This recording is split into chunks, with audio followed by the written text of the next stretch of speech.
Bienvenue sur le podcast de Collection Miwa.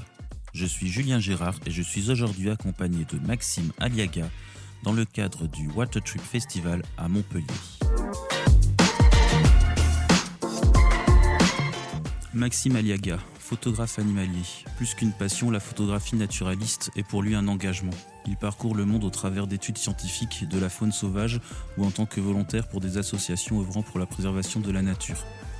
Membre actif de l'association Photographes pour la préservation de la nature, membre associé de la Ligue internationale des photographes de conservation, Maxime publie régulièrement ses photos et ses reportages auprès de la presse spécialisée via l'agence de photographie Nature Agency.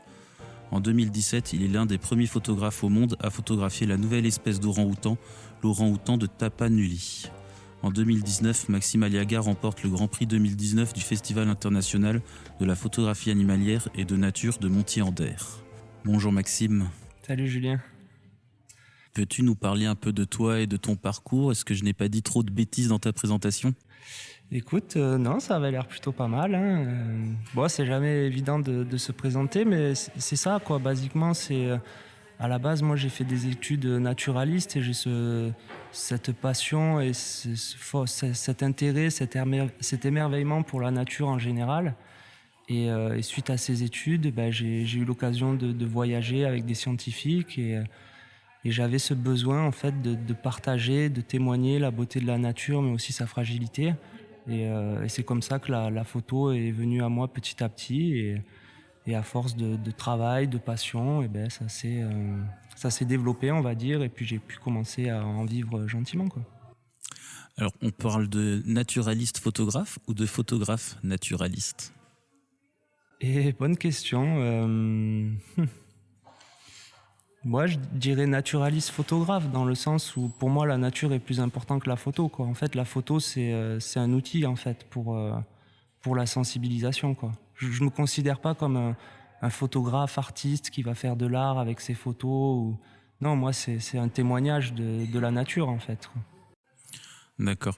Donc tu as participé à des études scientifiques, comme je le disais dans ta présentation, et c'est de là qu'est venue l'envie de faire des photos. Comment en es-tu arrivé à cette démarche ?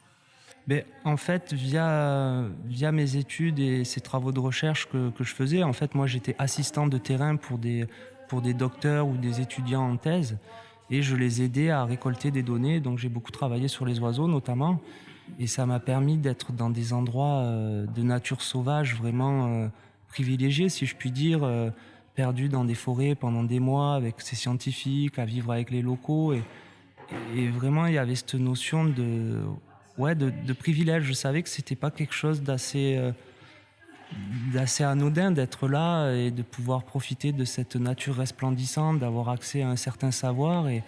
Et étant conscient de cette chance d'être là-bas, j'avais vraiment envie de le partager. Alors au début, ça commence, envie de partager avec les amis, la famille.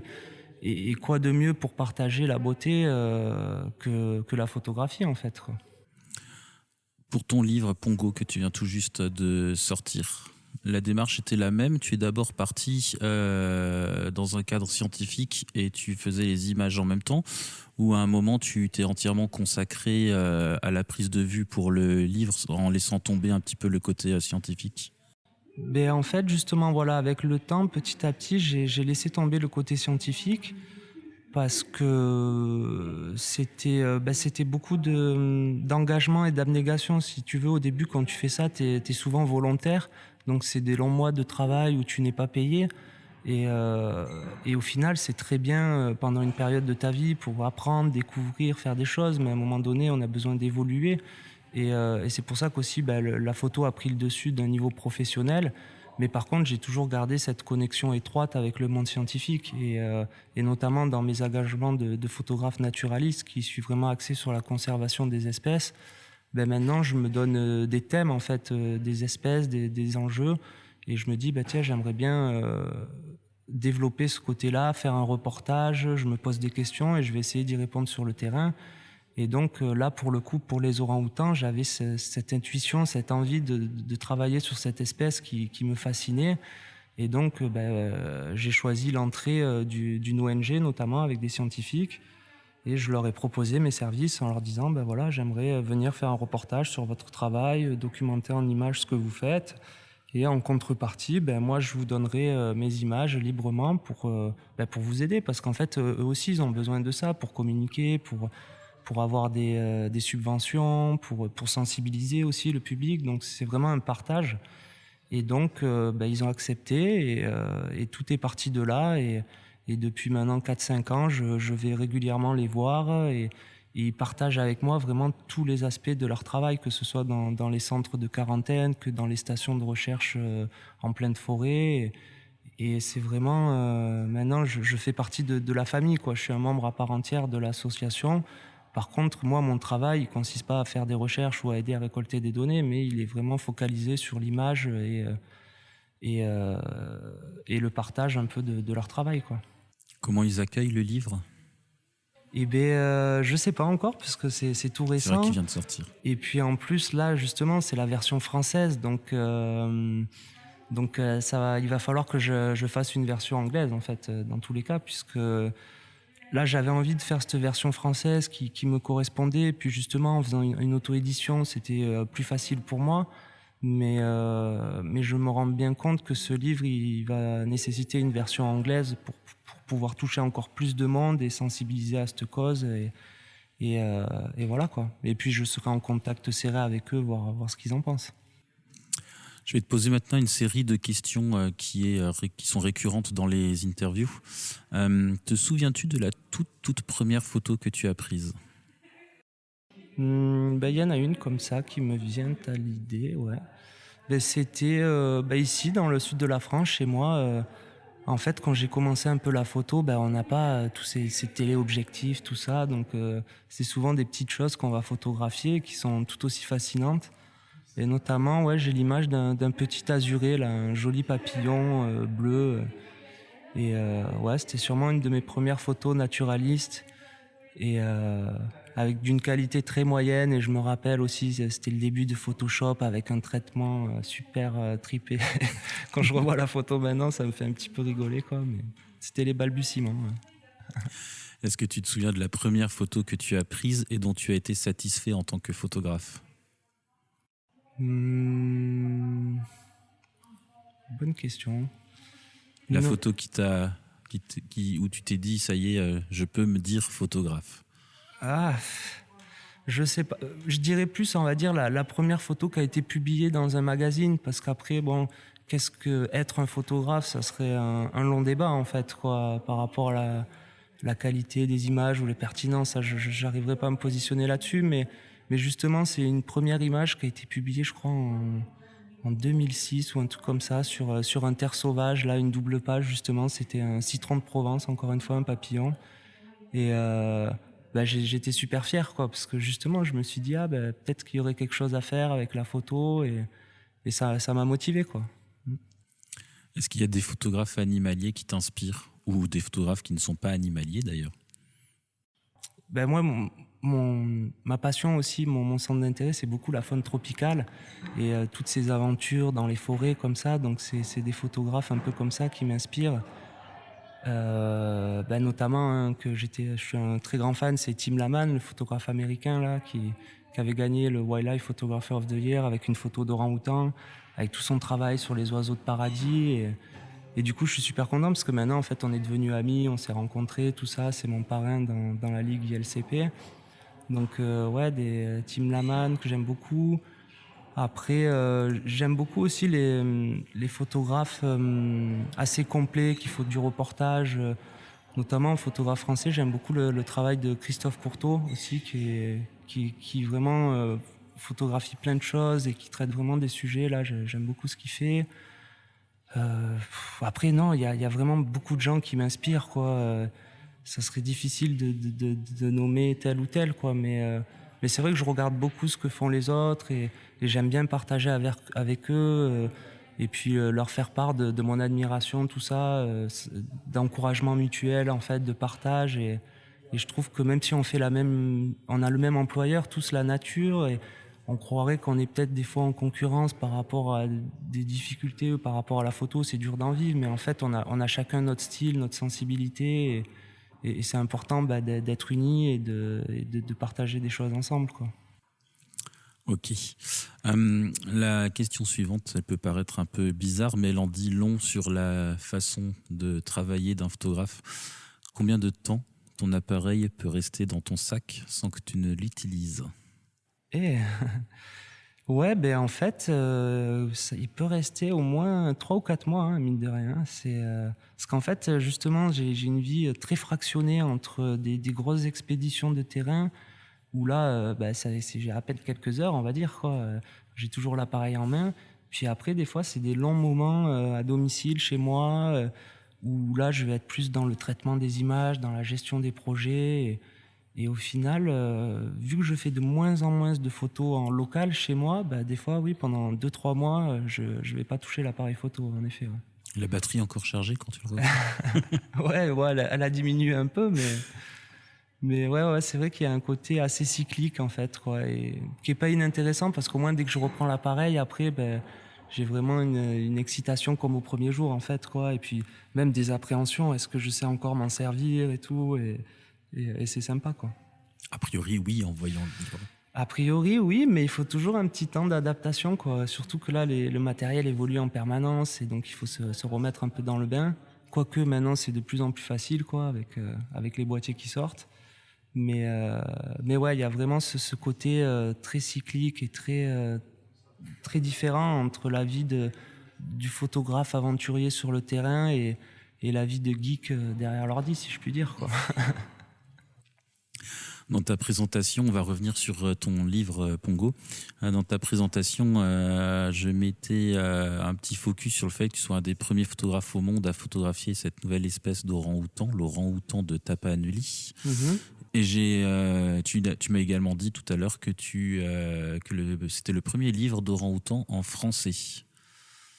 Oui, il me semble, en fait, quoi. Après, il y a des livres, mettons, sur les singes ou les grands singes, où il va y avoir 1 ou 2 photos, on va parler des orang-outans, mais là, de faire une monographie, un livre seulement dédié aux orang-outans, à ma connaissance, il n'y en a pas, quoi. Enfin, traité comme ça. Après, peut-être je me trompe, hein, mais il me semble que ouais, c'est ça. Et comment on arrive à photographier alors une nouvelle espèce d'orang-outan? Est-ce que tu savais que c'était une nouvelle espèce? Est-ce que c'est après que tu l'as découvert? Comment s'est passée cette rencontre? En fait, j'ai eu énormément de chance, parce que ça faisait des années que je voulais travailler avec cette association. Puis ils me disent oui, allez, viens, on t'accueille. Donc moi, je prends mon billet, j'arrive à Sumatra, et c'était la première fois que j'allais là-bas. Et du coup, l'association me dit, écoute Maxime, il y a une population d'orang-outans qui vit là-bas de manière reculée. Et en fait, ça fait des dizaines d'années qu'on travaille sur cette espèce. Et ça y est, la science... on s'est aperçu que c'est une nouvelle espèce d'orang-outan, en fait, quoi. Et la nouvelle va sortir dans le monde dans 3 mois, le 17 novembre, c'était 2017. Par contre, on n'a pas d'image de cette espèce, quoi. Et est-ce que toi, ça te dirait de partir 3 semaines en expédition pour essayer de la photographier? Et du coup, forcément, Tu dis oui. j'ai dit oui. Et ça a été vraiment un coup de chance pour moi, en fait, ouais, parce que moi j'avais pas planifié ça, j'avais pas prévu, je savais même pas qu'il y avait cette nouvelle espèce qui était en train d'être découverte, tout ça, quoi. Et du coup, ça a été vraiment une superbe opportunité et une grande aventure, parce qu'après, c'est pas tout d'avoir l'opportunité de le faire, c'est qu'il fallait le faire, quoi. Donc là, je suis parti 3 semaines dans cette forêt de Batang Tourou, et donc il faut s'imaginer une forêt tropicale montagneuse. Et très escarpé, et pour descendre au camp de base d'où on va explorer la forêt pour trouver les orang-outans, il y avait entre 6 et 7 heures de marche, et après on vit pendant 3 semaines sous des bâches au bord de la forêt, quoi. Et donc au final, j'ai pris cette aventure avec grand plaisir, et puis ça n'avait pas été facile, et puis tant bien que mal, sur cette première expédition, j'ai réussi à faire quelques photos d'orang-outans de Tapanuli, notamment une femelle avec son bébé, mais au final, pas énorme, quoi, parce que c'est très compliqué, quoi, c'est dur à trouver. Mais malgré tout, ces images ont ensuite permis d'être utilisées. Elles ont été utilisées dans la presse du monde entier quand la nouvelle est sortie, forcément, là, sur l'orang-outan de Tapanuli, et donc dans tous les grands magazines de Science, les Times, en France, partout. En fait, c'était mes images qui imageaient cette découverte, quoi. Et donc du coup, c'était assez sympa de contribuer à ça. Après, très modestement, parce que ça reste une image et il faut surtout penser derrière aux longues années d'études des chercheurs et des gens sur le terrain. Moi, au final, j'ai pas fait grand-chose, quoi, mais j'étais là au bon endroit, au bon moment. Mais du coup, c'était sympa et on peut dire même un petit coup de pouce aussi pour ma carrière parce que voilà, quoi, ça met en avant aussi mon travail, quoi. Justement, en parlant de coup de pouce dans ta carrière, la prochaine question était qu'est-ce que le livre t'apporte dans ton quotidien de photographe? Alors, il est assez récent, mais tu as déjà beaucoup communiqué dessus. Est-ce que tu as déjà des retombées? Est-ce que tu as des propositions Alors non, j'ai pas encore de retombées ou de retours parce que comme tu dis, c'est vraiment très très récent. Il est sorti officiellement, on va dire, la semaine dernière, même si j'en parle depuis un moment par rapport à la campagne de crowdfunding, tout ça. Mais c'est surtout d'un niveau personnel, c'est-à-dire moi, ça fait 10 ans que je fais de la photo animalière et c'est vraiment un aboutissement pour moi, en fait, une concrétisation d'un projet qui me tient à cœur, où j'y ai mis tout mon cœur, justement, toute mon énergie, tout mon savoir-faire. J'ai énormément appris en le faisant là, en auto-édition, justement, et donc j'en ressors une fierté personnelle. Et puis c'est vrai, quand tu montres aux gens, maintenant, vu qu'il y a beaucoup de contenu dedans, je vais attendre quelques mois pour vraiment voir. Parce qu'il suffit pas qu'on me dise oui, c'est beau, c'est joli. À la limite, c'est pas ça le plus important. C'est un livre qui, je l'espère, va permettre un peu plus à sensibiliser sur cette espèce et avoir un petit impact positif sur sa conservation. Et c'est vraiment là où ça m'intéresse. Par exemple, l'impact sur les enfants qui pourraient découvrir cette espèce au travers du livre. Et donc ça, on verra dans quelques mois, quoi. Mais après, peut-être, on va dire une étape de passé dans une carrière de photographe. Faire un livre, c'est peut-être pas rien. Et puis c'est important. Mais je suis content, en tout cas, que ce premier livre, ce soit Pongo, parce que c'est vraiment une cause qui me tient vraiment à cœur. Et puis voilà, maintenant, j'espère qu'il plaira au lecteur. Alors, tu as un palmarès quand même assez impressionnant en publication presse. Tu as un long parcours derrière toi également scientifique. On aurait pu penser qu'un éditeur serait ravi d'éditer ton livre, mais tu as fait de l'auto-édition. C'était un choix? Oui, exactement. Je me suis pas posé la question en fait En fait, j'ai la chance aussi depuis que j'évolue dans la photo animalière professionnelle d'avoir un grand réseau d'amis photographes qui ont des carrières, qui ont beaucoup d'expérience, tout ça, qui ont fait des livres. Et ça, moi aussi, j'en fais une force. Je suis toujours à poser des questions. Ils me partagent un peu comme ils ont fait, tout ça. Et de toutes ces discussions avec tous ces amis photographes, souvent, il y en a qui m'ont dit non, fais pas avec un éditeur. Enfin, il y a eu beaucoup de mauvaises expériences dans ce sens-là. Et du coup, moi, je suis pas bête, quoi. J'écoute les conseils de ceux qui ont fait des erreurs ou qui ont eu des succès. Et en fait, il semblait que l'auto-édition était la meilleure des manières, tout en sachant que le monde évolue très vite. Faire un livre en auto-édition, c'est souvent un souci financier parce qu'il faut payer soi-même les impressions. Mais aujourd'hui, on a la chance d'avoir des audiences sur des réseaux sociaux, d'avoir des plateformes de crowdfunding pour lever des fonds. Donc c'est un challenge qui est de plus en plus abordable, si je puis dire. Il faut quand même bien faire les choses parce qu'il faut savoir bien communiquer et tout ça, quoi, et provoquer de l'enthousiasme chez le public. Mais du coup, ça me semblait possible comme ça et ça me permettait de tout gérer, ce qui est une bonne chose et aussi un handicap parce que vu que j'avais pas d'expérience, éditer un livre, c'est quand même pas rien au final, quoi. Et donc j'ai eu la chance, encore une fois, de bénéficier de conseils, de personnes avisées. Et au final, je me suis lancé dans l'aventure.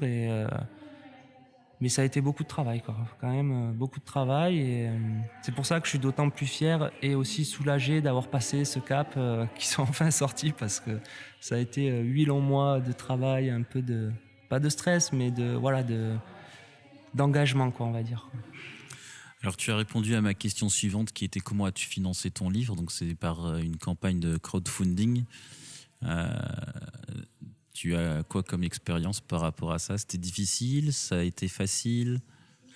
Non, disons que de toute façon, maintenant, on interagit souvent avec le public, donc au travers des réseaux sociaux, Instagram, Facebook, les sites internet, tout ça. Donc de créer une campagne de crowdfunding, c'était un peu une évidence et c'était une manière aussi de solliciter toute cette audience. Et au final, j'ai eu de la chance, ça allait assez vite. J'ai atteint le palier des 100% en même pas une dizaine de jours, me semble-t-il. Mais par contre, encore une fois, c'était pas juste salut, c'est Max, je fais un livre, quoi. Il m'a fallu réfléchir en amont, quoi. Et c'est bête, mais il y a quand même des notions derrière de communication, de marketing. Il faut savoir un peu où on va, où on met les pieds, comment on peut toucher les gens, quelle est la meilleure manière de communiquer. J'ai pas mal réfléchi à tout ça, mine de rien, en fait, quoi. Et puis après aussi, un aspect très important dans ce genre de projet qui pourrait... ce serait un conseil que je donnerais, c'est surtout bien gérer sa timeline, quoi, c'est-à-dire le projet dans le temps, quoi. C'est-à-dire, ok, je vais faire une campagne, mais quand est-ce que je vais la faire, comment je la prépare, tout ça, et prévoir en fait tous ces aspects-là, quoi. Et du coup, non, la campagne, ça a été un succès et c'est vraiment... d'ailleurs, je remercie tous les gens qui ont participé à ce projet, qui se sont engagés avec moi là pour les orang-outans, qui ont soutenu, qui ont précommandé le livre. Et je trouve ça aussi super chouette parce que du coup, ça devient un projet collaboratif d'une certaine manière, quoi. Que sans ces personnes-là, le livre n'aurait pas pu exister. Et moi, personnellement, je trouve ça encore plus beau que juste moi qui fait un livre, quoi. Là, je me sens pas tout seul, quoi, et je trouve ça sympa, quoi. Ouais. Les gens qui participent aux campagnes de crowdfunding, en effet, sont en général assez investis et suivent les campagnes, voir un peu ce qui se passe, communiquent beaucoup dessus et s'approprient les livres. Exact. Du coup, la prochaine question, c'était quel conseil redonnerais-tu à une personne qui souhaite se lancer dans l'auto-édition ? Donc, tu viens d'en donner pas mal pour la partie crowdfunding. Voilà, c'est ça, c'est avoir les idées claires et prendre un papier, un crayon, et il y a plusieurs strates. C'est déjà avoir une idée de la partie financière, combien va me coûter le livre, qu'est-ce que j'ai besoin pour pouvoir l'imprimer. Ensuite, après, il y a toutes ces histoires de contrepartie, de livraison, donc il faut bien anticiper tout ça parce que des fois, ça fait des sommes assez grandes et qui peuvent nous mettre peut-être dans le pétrin ou pas. Donc ça, c'est important de faire ce petit bilan-là. Comme je disais auparavant, de gérer le temps, le timeline, c'est bête, mais là, par exemple, je suis en train de faire les livraisons. Je dois envoyer 350 livres. C'est pas rien, quoi. Là, ça fait déjà 10 jours que j'y suis. Il me reste encore 2-3 jours et mettons, j'avais prévu de partir en voyage. Heureusement qu'avec le Covid, heureusement, malheureusement, je sais pas, mais ça a été annulé, mais j'aurais pas pu respecter. Donc voilà, il faut essayer d'avoir cette vision du temps et du financement. Et ensuite aussi, savoir synthétiser les idées, quoi, et communiquer, en fait, quoi. Il s'agit pas d'écrire des tartines sur un projet. Il faut savoir toucher les gens avec des mots-clés, avec jouer sur la sensibilité. Il faut savoir bien présenter le projet parce que mine de rien on est dans un monde assez visuel de communication et c'est important aussi, quoi. Donc voilà, un petit peu quelques conseils. D'accord. Alors la magie du podcast, c'est que on espère qu'il sera encore disponible à l'écoute dans le futur, proche et lointain. Donc pour resituer auprès des auditeurs le temps, on est en octobre 2020 et le livre de Maxime, donc Pongo, vient juste de sortir. Un dernier mot pour conclure le podcast ? Déjà je tiens à te remercier, à remercier toutes les collections Miwa parce que je trouve que c'est un vrai projet intéressant pour les auteurs parce que justement, dans le monde de l'auto-édition, au bout d'un moment, on se sent un peu seul, quoi. Et autant de créer le livre, de le faire maintenant, comme on a pu le voir, et le crowdfunding, et puis il y a des imprimeurs derrière pour nous accompagner, c'est relativement facile, je dirais. Puis après, il va falloir, et c'est l'étape dans laquelle je vais être, c'est faire vivre le livre et le vendre concrètement. Et je trouve ça vraiment chouette ce que vous faites, parce que ça va permettre un peu de dynamiser un peu tout ça et puis de fédérer des auteurs autour de souvent en plus de beaux projets originaux, et même si c'est pas passé par un éditeur, ça enlève rien à la qualité et encore plus, j'ai envie de dire, parce que les auteurs ont eu le contrôle à 100% sur leur projet, donc il y a vraiment du cœur là-dedans et je pense qu'il y a il y a un potentiel pour le futur à développer parce que dans ce monde justement où d'industrialisation de tout ça, là au final on est dans de l'artisanat du livre un petit peu, quoi, si on peut dire. Donc c'est intéressant à mettre en avant et j'espère que ça va bien se développer et que les lecteurs viendront sur la collection Miwa découvrir des auteurs qui sont pas forcément publiés par des grandes maisons mais qui font un super travail, quoi. Et ensuite, non, encore une fois, je remercie tous les gens qui ont suivi, soutenu le projet Pongo et puis il me tarde de rencontrer les gens au travers de festivals et de continuer à partager mon amour pour cette espèce, pour la nature en général. Et puis voilà, quoi. Merci Maxime. Merci à toi.